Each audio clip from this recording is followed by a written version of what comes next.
Hello, you are listening to KPMG's Energy Exchange podcast, a podcast where we explore the path to Ireland's exciting energy future. We discuss the practical things that we can do to unblock the full potential of Ireland as a major energy producer. I'm Colm O'Neill, and today I'm joined by Geraldine Heavey, who is the Executive Director for Enterprise Services at ESB. And delighted to welcome you here, Geraldine. Welcome to KPMG. Thank you, Colm. Delighted to be here. So thank you for the invite. Not at all. And I thought maybe start with, telling us a little bit about you, about your role in ESB, about ESB in general. Maybe just start with that. Sure, Colm. So as you say, I work in ESB. For those that mightn't be familiar with ESB is a diversified utility that operates across the electricity markets in the island of Ireland and Great Britain. We have about 9,000 employees, and we're involved in all parts of the electricity value chain, from generation, transmission to distribution and supply. And then we're also involved in other related sectors like telecommunications, smart energy services, electric vehicle charging infrastructure. Mm-hmm. So this year I marked 31 years in ESB. So following short stints in insurance and accountancy practice, I joined ESB, that was many years ago, as a newly qualified accountant. And over the years, I've had great opportunities to rotate into different roles, both in and out of finance, in many different parts of ESB. And every single one of those roles was a super opportunity to meet new people, to learn about different parts of ESB, and always, a great opportunity for personal growth. Yeah. As you said there in your introduction, my current role, I'm the Executive Director of Enterprise Services.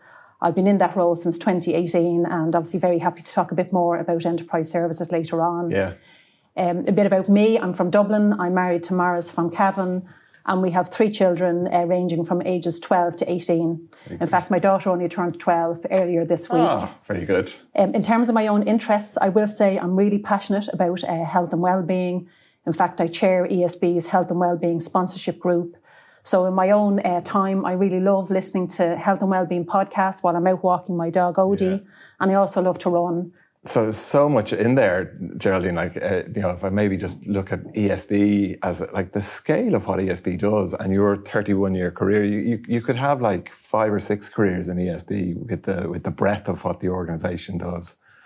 I don't know if you've, in terms of the businesses that you've worked in there, have you kind of transitioned across lots of different businesses or how has that gone? Yeah, I've had, as I say, 31 years I know is a long time. I'm going to say it doesn't feel that long. And I think that's because ESB is such a big and diverse organisation. Every move was almost like start a new job, a new role. Yeah. And as I say, always great opportunity for growth. Yeah. So I have worked in several of the business units, from generation and trading to being involved in what was a former version of Enterprise Services. Yeah. I was involved in Electric Ireland, which is now part of the Customer Solutions business unit. And I've had several roles in group. And as I say, mainly in finance and commercial roles, but as I say, not always as part of the finance stream. Yeah. So super opportunities along the way and super opportunity for learning. Yeah, brilliant. I'm going to come back and ask at the end, I'm always looking for podcasts to listen to, so I'm going to look for your recommendation for those wellbeing podcasts when we get to the end. But we might start with ESB in general, and I'll read you a quote here, which was from the Minister, Eamon Ryan, where he said, ESB is at the forefront of Ireland's transition to a low-carbon energy future. So, clearly central to the country's plans. And I know you have set out an ambitious plan to get to NetZero by 2040. Can you maybe talk us through how ESB are approaching that challenge? Sure, Colm. As you know, this is really a critical decade for us tackling climate change. And I'd say very much in line with the quote you've shared there, ESB has a really strong leadership role to play in that. That's very much the essence of ESB's strategy, driven to make a difference, NetZero by 2040. Mm-hmm. And that strategy that ESB has, that we're very actively working on, is very much anchored in ESB's purpose, which is about delivering a brighter future. And maybe it's a side issue, but I will share with you, after all these years, I have this real sense still of pride and privilege to be working for a company that is all about societal, economic and environmental well-being. And to me, that's the essence of ESB's NetZero strategy. it's the essence of ESB's purpose. And I remember someone shared with me some time ago, it was an old ad that ESB had in the late 1920s. So it wasn't far after ESB was established. And when you think about it, it's almost 100 years ago now. And the tagline of that ESB ad at the time was to lighten human burdens and brighten human lives. And I remember when that was shared with me, how it really struck me, and it really resonated for me that how ESB's purpose, making a difference, delivering a brighter future, is such an integral part of ESB's DNA and ESB's values. So if I was to say, how are we executing our leadership role in tackling climate change, I'll talk a bit more about ESB's strategy. That would be great. But even just that kind of that purpose and that runs through the whole organisation. Like it really is an organisation that at critical points in the nation's history, they've stepped in and done major projects to transition. I know myself. My father was from West Cork, and when I went back there for my grandfather's funeral, as it happened, the people down there would have remembered the rural electrification program and the role that he and his father played in kind of the wiring up of local houses. And like it feels like we're now at another one of those moments, doesn't it?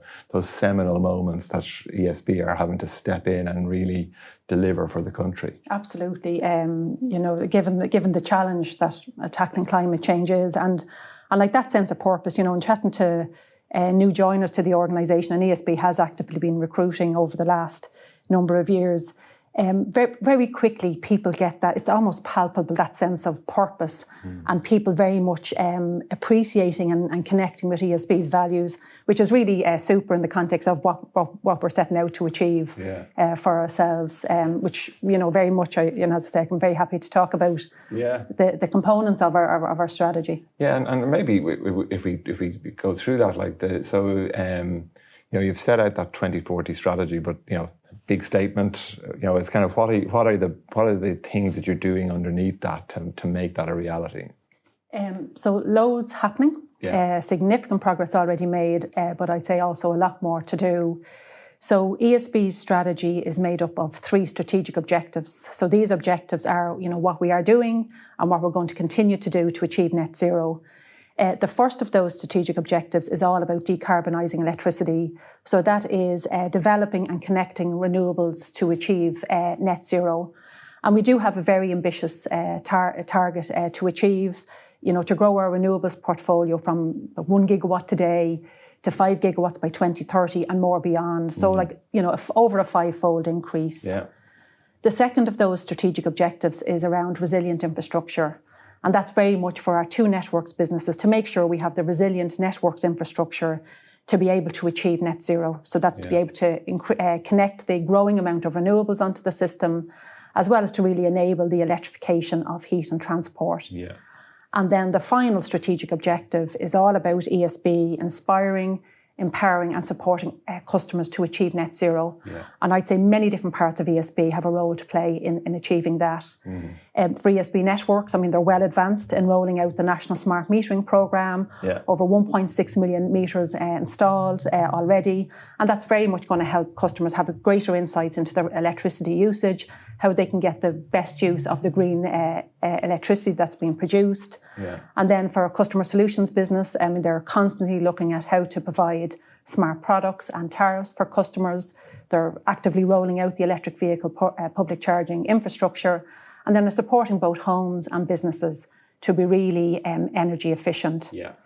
So they're the 3 strategic objectives, which is what we're doing as part of our strategy and executing our leadership role in tackling climate change. And those 3 strategic objectives are then underpinned by 4 foundational capabilities. And these are capabilities that we are saying are absolutely critical to the success of delivering our strategy. So the first one of those foundational capabilities is all about people. As I say, over 9,000 people, and work with a wide ecosystem and many partners, including the KPMG team.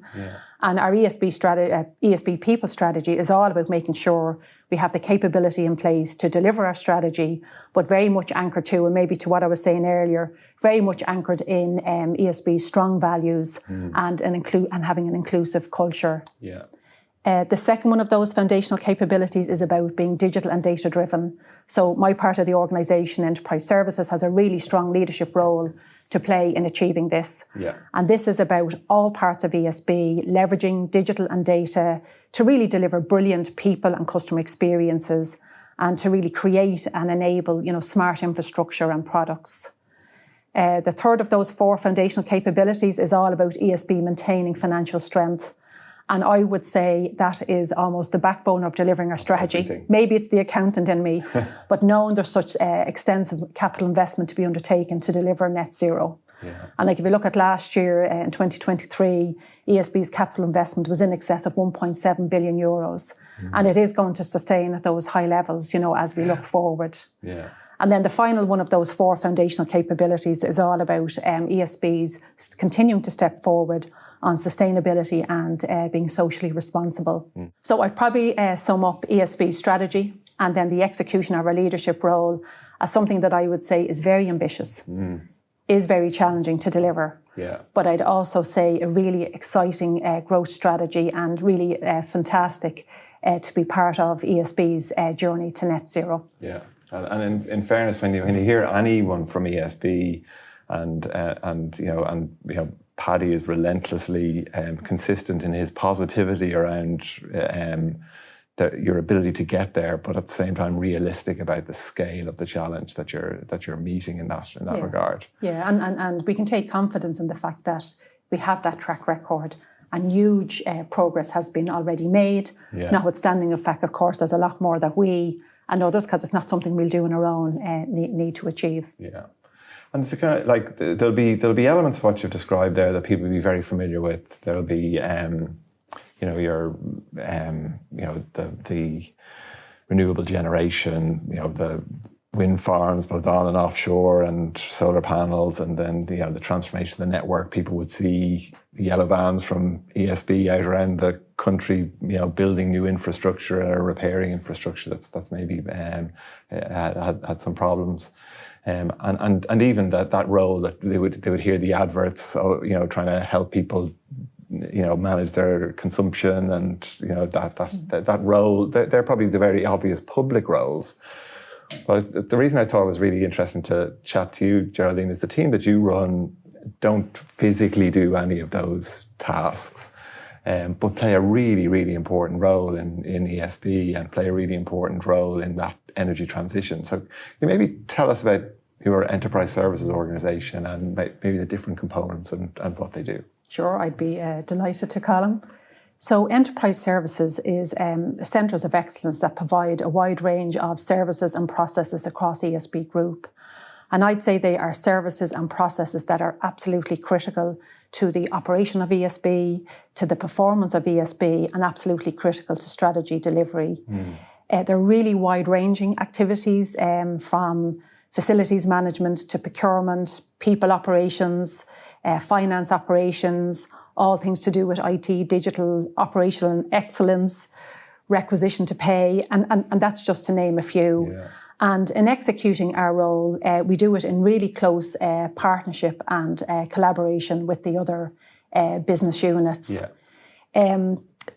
Just given the depth and breadth of what we do, and as I say, I've named some of the functions there, while obviously in compliance with the relevant regulatory obligations, I often say to the enterprise services team, there's nothing that happens in ESB that enterprise services isn't involved in. And I say that because I believe it's true. And our purpose is really to enable the delivery of ESB's net zero strategy by leading, advising and delivering in the many different areas of expertise that we have within enterprise services. Yeah. Maybe to drill a little bit more into those, so that includes the provision of advice and services in, professional services type areas, like procurement, like pensions and insurance, like finance, like operational excellence. We are responsible for the provision of all IT and digital services and delivery right across ESB Group, which is absolutely critical, and I'd say even more so in these times of technological change. And as part of that, we have a lead role from a cybersecurity perspective within ESB Group. Yeah. Our procurement team are responsible for leading out on multi-million euro procurement processes. and they support each of the businesses to manage, supply chain challenges that we know exist today. And they also have a lead role in terms of ensuring ESB engages in sustainable procurement. Yeah. Enterprise Services is also responsible for making sure every employee in ESB comes into a safe and sustainable workplace environment through the provision of facilities management services. And maybe the last area I'll call out is the lead role we have in the delivery of ESB's people strategy and making sure that ESB has the capability to deliver NetZero. And we achieve that through the talent acquisition and the learning and development activities that are led out from our people operations team. Yeah. So Enterprise Services, we're a very significant business in our own right. Yeah. Some people might refer to the glue of the organisation. I tend to refer to it as at the heart of the organisation. Very much people business, a team of close to 1,000 people. Yeah. So, people are key asset, absolutely critical in our success. And it's interesting that how you describe there, because it's, you obviously run, the kind of the machine that needs to run to run the business, but at the same time you're also you're developing new capabilities that the business will need to be the business it needs to be in the future, and you're also that bit about advising as well, like that you're the kind of the trusted advisor of your business units on a range of areas. And if you look out through the business and the support role that your team plays, is there any specific, if there's somebody who wasn't familiar with the ESB organisation but would interact with ESB or would see ESB's activities on the ground, is there anything that you could point to say that, listen, as you say, everything that we do, we're involved, the team's involved in? Can you track one of those back through? Well, maybe some high-level examples that would be coming to mind. I would say for every wind farm that ESB invests in, every solar panel that ESB invests in, every battery that ESB invests in, the start of that was a procurement process, and it's the Enterprise Services procurement team that would have been responsible for that. When our customers log on to portals and apps that we have online, whether it's provided from the Electric Ireland business or whether it's from the ESB Networks business, the IT and digital teams within Enterprise Services would have been responsible for the delivery of those solutions, working in partnership with the businesses. Obviously, our people operations team are responsible for making sure that every employee in ESB gets paid. That's important. That's important. And as I say, so many processes that all our suppliers get paid on time. So many processes that are absolutely critical to the running of a large business. Yeah. Enterprise Services is responsible for delivering them for ESB. Yeah, brilliant. And maybe coming back to you for a second. You obviously run that organisation. But you also operate as part of the overall kind of executive committee within ESB. What does a kind of a week or a month in the life of Geraldine Heavey look like? Well, I'd say depending on what's going on, it can be very different from one week to the next. Yeah. I suppose what is common throughout is it probably does involve a lot of meetings, but that's no surprise given my role. What's a week like? What's a month like? Well, it involves a lot of engagement and collaborative working with my own team in terms of making sure we deliver on our priorities for ESB Group. Some of it is in addressing the business as usual type stuff and keeping the lights on, and others are, much more in the strategic place in terms of really trying to uplift ESB from, say, a digital and data perspective. So loads of different, a lot of team working, a lot of engagement. Engaging with the wider Enterprise Services team, and we do have our quarterly all hands sessions where we pull our whole Enterprise Services team together and update them on all the significant achievements that have been made. And then quite regularly there's meetings of the executive committee, so sitting around Paddy's table with my executive committee colleagues. So not that long ago, we had a series of sessions where we would have did, a review and refresh of ESB's strategy. Yeah. So that was super because, and the role that I'm in, I get involved in every part of ESB Group, not just Enterprise Services. and get to contribute and influence ESB strategy. Yeah. So as I said earlier, part of one of your earlier questions, I have that really strong sense of, I suppose, privilege and pride, and it's never something I would take for granted. Yeah, that you get to see that overall and get to shape that strategy for how you go about achieving that challenge. Now, the kind of the focus of this podcast series is women in energy, and you can see, albeit lots of progress been made in that area, there's still a predominance of men in the industry, and missing half of the potential workforce that we need to meet this incredible challenge seems remiss of the industry. So I'm keen to understand. I know ESB have been quite progressive in that regard. So keen to understand what ESB are doing to encourage women into the industry, and then get your views as well on what we need to do to address that challenge. Yeah, sure, Colm, and maybe just to start off, I think it'd be worth calling out that within ESB, diversity, equity, and inclusion, we are very clear that's something that's not just a nice to have, and we really see it as a strategic imperative, and we know it's something that we need to wholeheartedly embrace and be very intentional about in the context of, fostering greater innovation across the group, really key to our success, and I would say absolutely key to delivering ESB's NetZero strategy. So business imperative. Absolutely, yeah. And as we know, there's many different forms of diversity, diversity of thought, experiences, identity, and we want to, but we need to continue to lean in and embrace all forms of diversity. And if I was to say specific to gender diversity, I would say ESB has made good progress. We are absolutely going in the right direction, but I'd say, like many organisations, there's a lot more we need to do. Mm. So currently, females make up 27% of the total ESB workforce. And we have set a target for that to be at 30% by the end of next year, and obviously build from there. Yeah. In terms of, and I do agree with you, we do need to be attracting more women into our sector. Mm-hmm. So what do I think we need to do?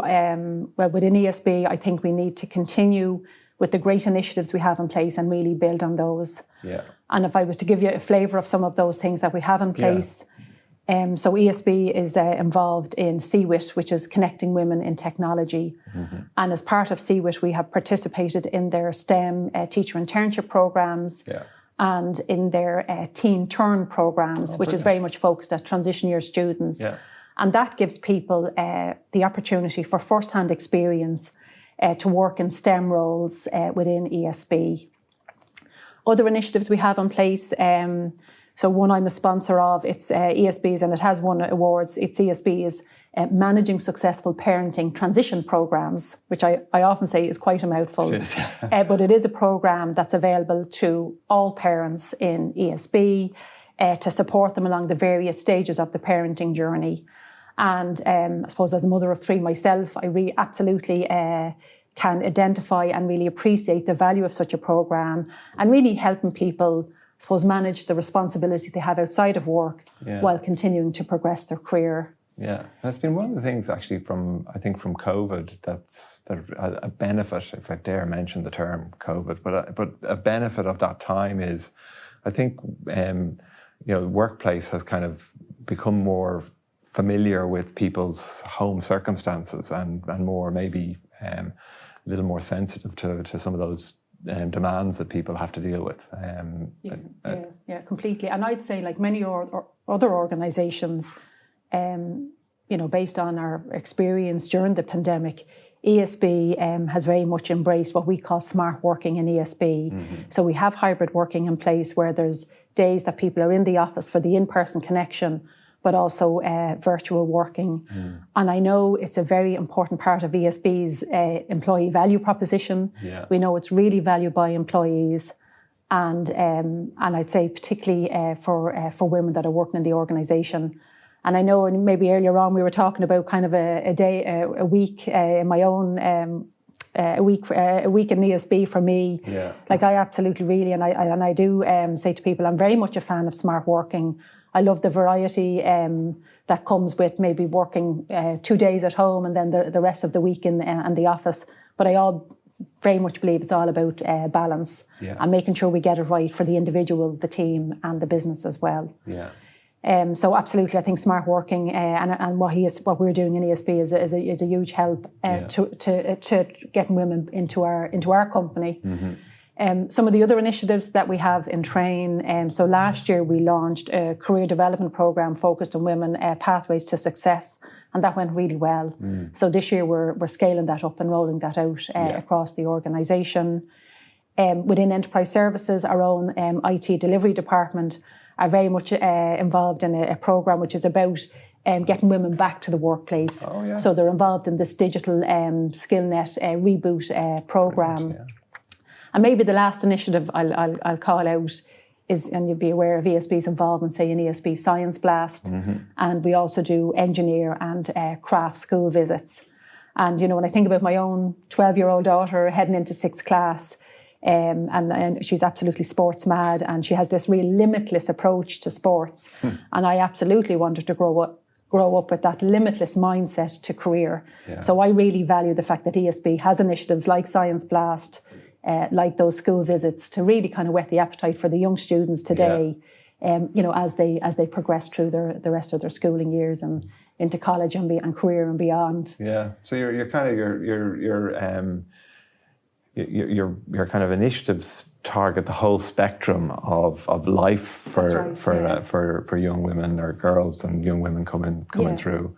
And maybe to pull that thread a little bit, there'll be women and young girls out there today that'll be making decisions around what they do, what subjects they pick for next year, going into junior cert or leaving cert. They'll be thinking about what college course they might put in their CAO, or what job they might do as they finish college, or maybe change in jobs. Now, I doubt many of them are listening to this podcast. I would have to. Their parents might be. Their parents might be. So if you could speak to those people, what would you say to them about why you would want to pursue a career here in the energy industry? I would say it's a really exciting industry, and to be part of an industry that is well placed and has this massive opportunity to make such a difference from, I say, that societal perspective, from a climate perspective. It's a really exciting a sector to be part of. And there's so many different opportunities across so many different disciplines, from marketing to finance to engineering to IT and digital, so many different disciplines that are required to really deliver on ESB strategy, for example. So I think that in that context, I'd be really encouraging people to consider it. Yeah, because you can sometimes just think of it in the narrow view of building things and large scale engineering projects. But there's such a diversity of jobs that need to get done in the industry. And I think it's a brilliant industry, as you say, for this generation coming through who are very purpose driven, and that really motivates them. It's such a brilliant industry from that perspective. If I could maybe ask you, the NetZero for 2040, big ambition for ESB and the role that you play in it. If you could wave a magic wand and fix one or two things, or change one or two things, what would they be?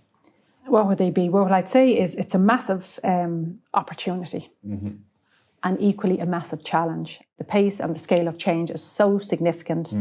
And there's so much going on. So there is something about us not getting distracted and really staying the course. If I was just to maybe narrow in on one particular area, and with that magic wand, I'm maybe particularly mindful of enterprise services and the role that we are playing in leading out on ESB being digital and data driven. It's not just about the technology. It's very much about hearts and minds. It's about all of us leaning in, embracing new ways of working.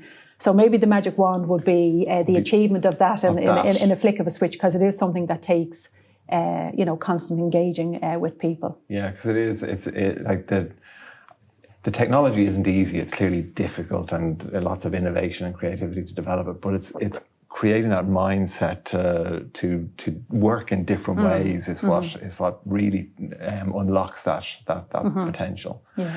And before I let you go, we've got to come back to the wellbeing podcasts and recommendations. Geraldine, any recommendations for people who might be listening? Well, what I'd say is it's I'm going to use that word limitless again, because there are so many podcasts out there in this space, and I might listen to one and it might lead to another or whatever. Yeah. So one I will call out is because he's had some good guests that then might lead me on to another stuff. Yeah. Is a podcast by Dr. Rangan Chatterjee. Oh, okay. And Live Better, Feel Better, Live More.